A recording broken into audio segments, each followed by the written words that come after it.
Welcome to the Community Cats Podcast, annual Best Of segment. Each year in December, we replay some of our favorite shows from earlier in the year, the ones we want to make sure you didn't miss. This week, we're replaying episode 369, featuring Holly Ganz, a Ph.D. micro-ecologist who studies how microbes and mammals interact, with a specific interest in the role that the gut microbiome plays in gastrointestinal or GI conditions in cats and dogs. Holly founded her company, Animal Biome, to create better diagnostics and therapeutics for cats and dogs with GI conditions. Holly and I discuss how she became interested in this field and the Kitty Biome Kickstarter that began it all. We review what the term gut microbiome means and how her work relates to animal welfare. This fascinating CCP replay may just change the way you think about treating your kitties with GI issues. I hope you enjoy it and that you learn something new to bring to your work with cats. You've tuned in to the Community Cats Podcast. Ready? Let's go.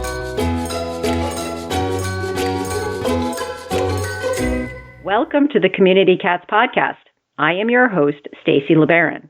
I have been involved helping homeless cats for over 20 years with the Merrimack River Feline Rescue Society.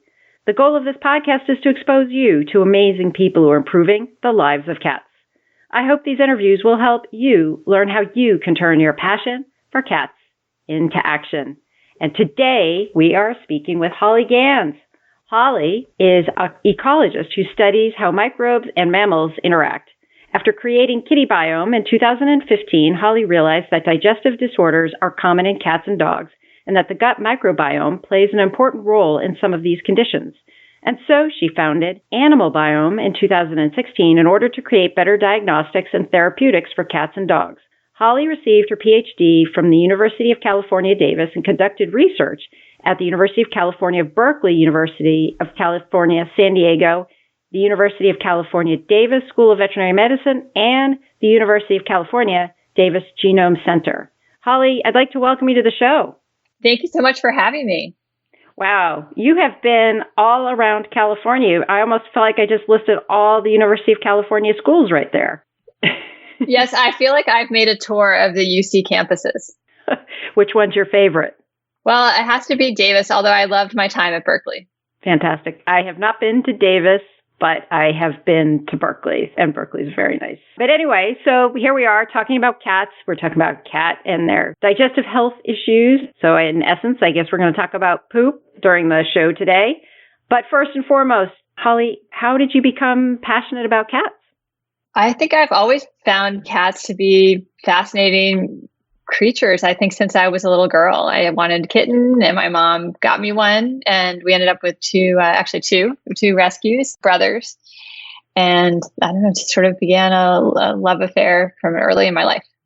So how did you end up getting involved with this in school? Tell me about, did you want to be a veterinarian? Did you want to be a scientist? How did you make that path into gut issues with cats?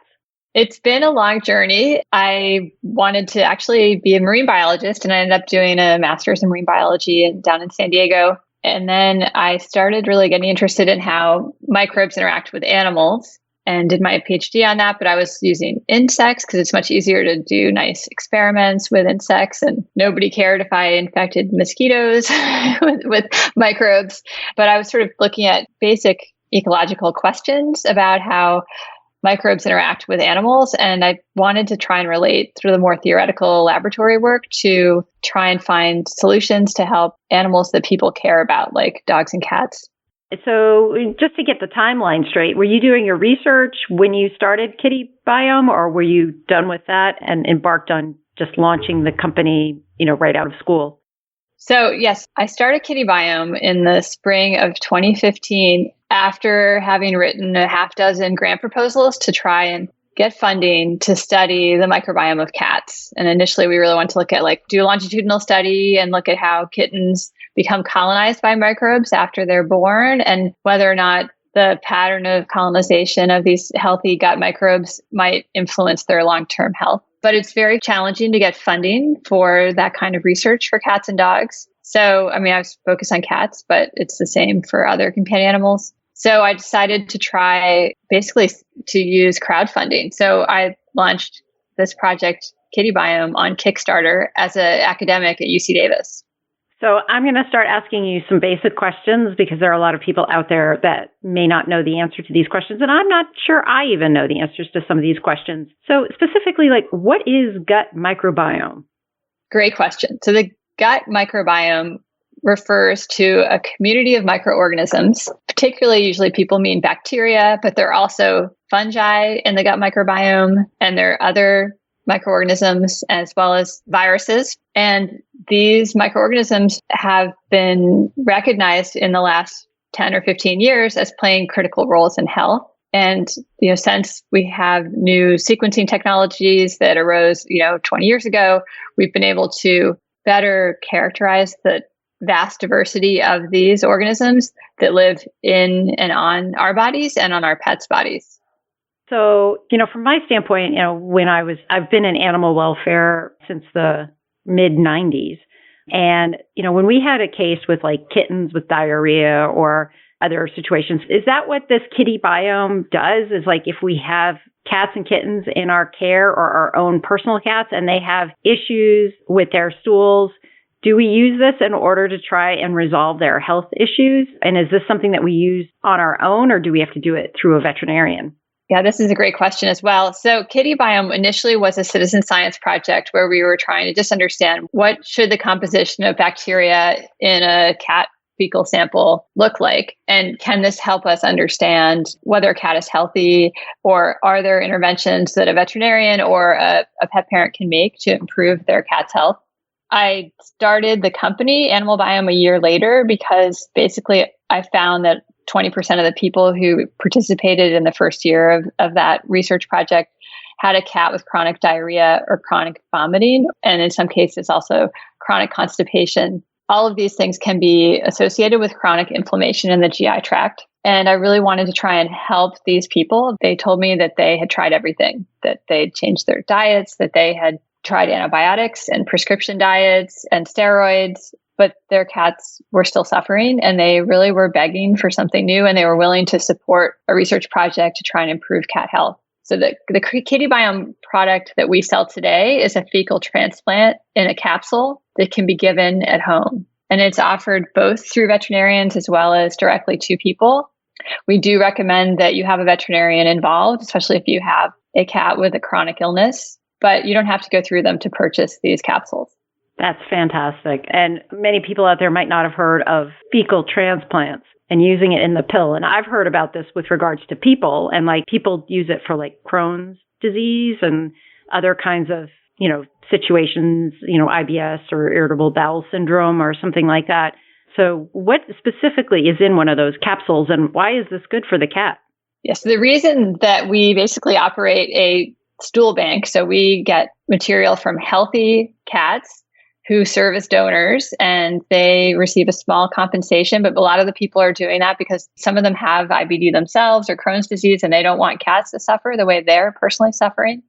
The reason why healthy stool can be helpful is that some people and some cats either didn't get the right balance of microbes from mom early in life, or they had medications like antibiotic exposure that may have inadvertently killed off some of the good bugs in the gut. And the only way to get those back is really through a fecal transplant. They're not just floating in the air. Whereas like there are soil bacteria that you can get. There are definitely other good bugs out there.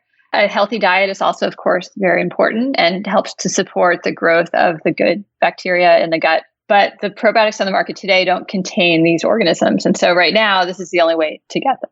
So how does this relate with when we get kittens in our foster care? A lot of times they have parasites and worms of various types. Is it recommended that we continue doing that standard deworming course of treatment and then do this if those issues don't resolve? That's right. Yes. So I definitely recommend parasite screening, testing to make sure that they don't have, worms and other parasites or pathogens, addressing those. And then, a short course of these fecal transplant capsule or, otherwise given by your veterinarian can help basically prevent. I think what we're hoping is that it can potentially prevent chronic illness if you can restore balance to the gut after those treatments.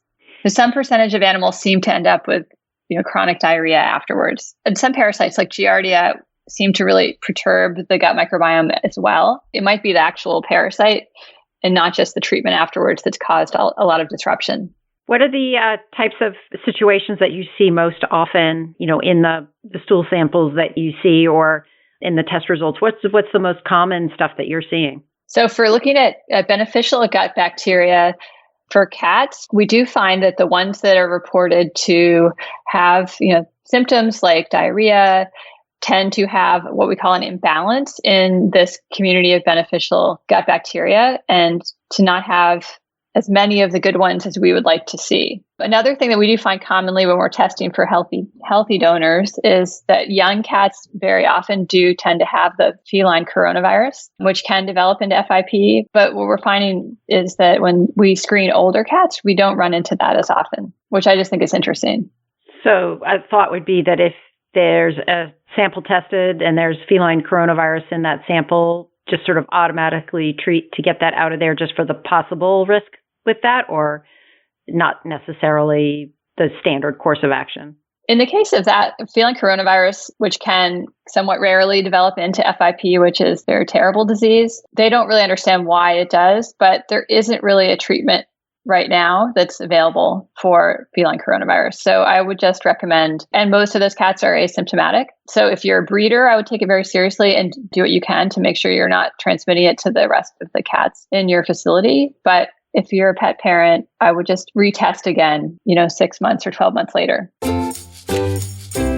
Do you struggle to find foster homes for your animals? Are you struggling to communicate with your fosters and keep track of what they need? Introducing Foster Space, powered by Dubert, where recruiting and communicating with your fosters just got a whole lot easier. Need a new foster for an animal? Simply create the foster request in Dubert and it will automatically send to existing Dubertiers and also post on your Facebook pages and groups. Need to communicate with your fosters? No problem. Dubert makes it easy to communicate via text with individual fosters or to get messages out to your different groups of fosters. Your fosters can even put in help desk style tickets for questions or supplies they need, and the Dubert system will help you keep track and stay organized. Check out Foster Space by signing in on your Dubert account today at www.dubert.com. Are you a fan of the online events we hold throughout the year? If so, here's something new from the Community Cats podcast for 2021, the Community Cats Pass for discounted entry to all events throughout the year. Simply purchase this pass before the online cat conference begins on January 29th, 2021, and we will automatically register you for all of our events in 2021. At just $225 for one device, the pass is a savings of at least $85 over signing up for each event individually. Your pass includes access to the private Online Cats Conference Facebook page, VIP access to the Online Cat Conference, the Online Kitten Conference, the United Spay Alliance Conference, Behavior Day, Feline Leukemia Day, Fundraising Day, and our Neighborhood Cats Trapper Certification Program, plus access to recordings for all conferences that offer them. And if we add in any more programs during the year, you will be invited to join those too. On us! Just visit communitycatspodcast.com before January 29th to purchase your pass, and we'll look forward to seeing you at our next online event. Is there anything negative about using Kitty Biome? In terms of sort of adverse responses to the Kitty Biome, so when we started, my veterinarian was very much of the position that it wasn't going to hurt. Certainly dogs eat poop regularly, cats much less so, although it is known.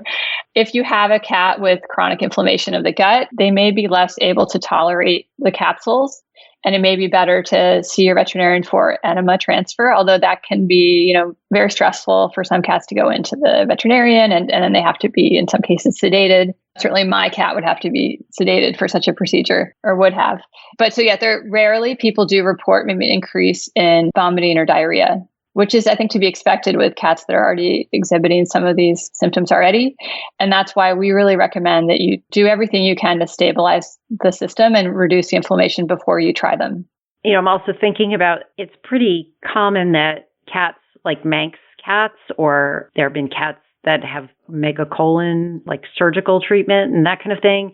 Is there a role for Kitty Biome to help those kinds of cats? Have you explored that area? It's definitely on my radar. It's very interesting. We don't have enough samples really to say anything yet, but we should definitely look into setting up a study in the future.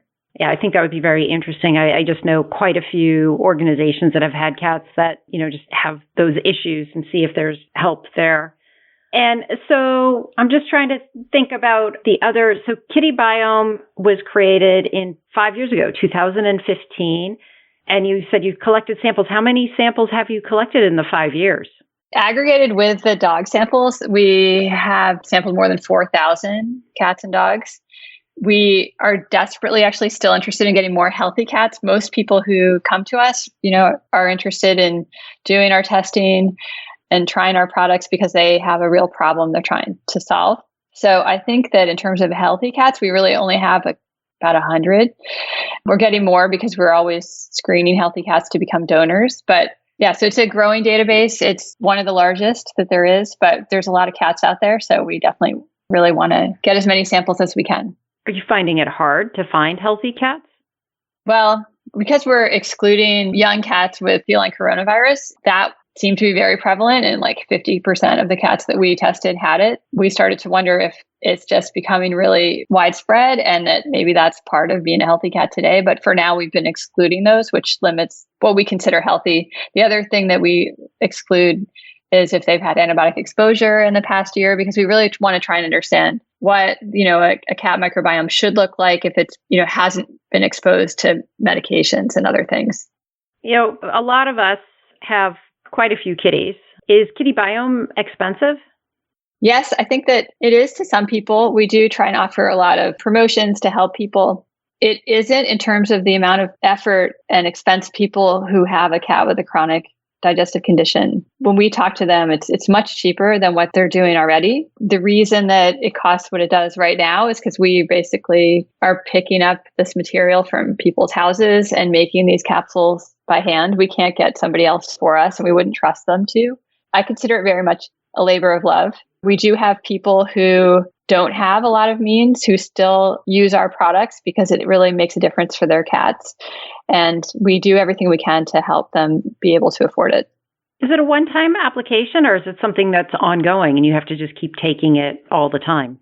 So the thing with inflammatory bowel disease in cats is that it seems to be linked with the development of gastrointestinal lymphoma. So for cats that have GI lymphoma, we have a number of them, and they tend to take it longer term because it's not going to cure cancer, but it seems to alleviate, for some cats, it really does seem to alleviate the symptoms. There is a nice Ars Technica article that was written about one of the first cats to try this. He was owned by a reporter who writes for Ars Technica, and the reporter had backed the Kitty Biome Kickstarter and sent in samples from his two cats. And then one of them went on to develop GI lymphoma a year later.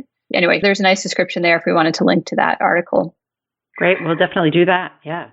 So we just have a couple more minutes here. I'm just interested in finding out, are you continuing to do this on long-term scale, continuing to build out the program, or, what's up ahead for you?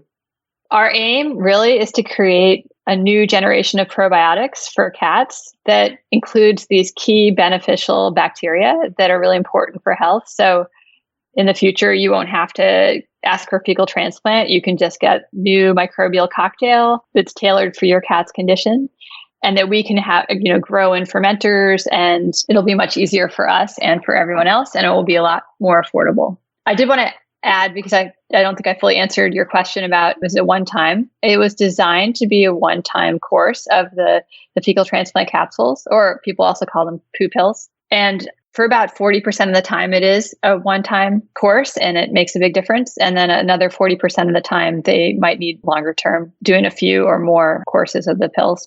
If you're, say, feeding cats outside and you happen to know that they have, some GI issues and that kind of thing, or, you're dealing with a fractious cat or something like that, is there anything that we can do on the food side? Do you have specific recommendations on the food, or are there, powdered supplements we could put in the food, or, break the capsules down and put them in the food, or anything like that that would be somewhat beneficial? Yes. So we do recommend adding a little bit of prebiotic fiber, depending on the test results. We do microbiome testing as well as having these poo pills available. And we also have a new product that we're launching that includes Saccharomyces boulardii. It's a yeast probiotic that does seem helpful. I know people are breaking open those capsules and putting them in their cat's food and finding them useful. It also has a bacteriophage that knocks back some of the more harmful strains of E. coli. And then, in terms of fiber, we like a little bit of inulin or something like that. You need to be very careful, though. If your cat has constipation, it would make it worse. That's excellent. If folks want to find out more, Holly, about the work that you're doing, how would they do that? You can find out about Animal Biome at Animal Biome, ANIMALBIOME.com. And is there anything else you'd like to share with our listeners today? Yes, I just want to thank you all for doing such a great job taking care of your kitties and giving them wonderful lives. Holly, I want to thank you so much for agreeing to be a guest on my show, and I hope we'll have you on again in the future and we can keep talking poop. So I'll check you next time. It's been wonderful. Thank you so much for having me. Thank you for listening to the Community Cats podcast. I would really appreciate it if you would go to iTunes, leave a review of the show. It will help spread the word to help more community cats.